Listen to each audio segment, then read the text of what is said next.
なんか刺されたかな、めっちゃ痛い。誰に刺されるの？虫かなんかやろ。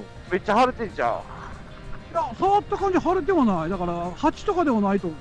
おお。多分蜂やったら俺もっと騒ぐと思うね、痛くて。あなんかヒゲをちょいちょい引っ張られてる感じの痛さ。あ、めんどくさいな。なんか地味に嫌なやつ。金持ちパーキングどう？金持ちパーキング。右の金持ち人先にあったっすね。金持ちパーキング。どれですか？ああ、そこか。これか。まんま遠いな。まんま遠いですね。え、これじゃない？売店じゃない？多分奥まで行ける。さっきちょっとだけ戻れる。ここかそう。やね。チェーンを履いてください。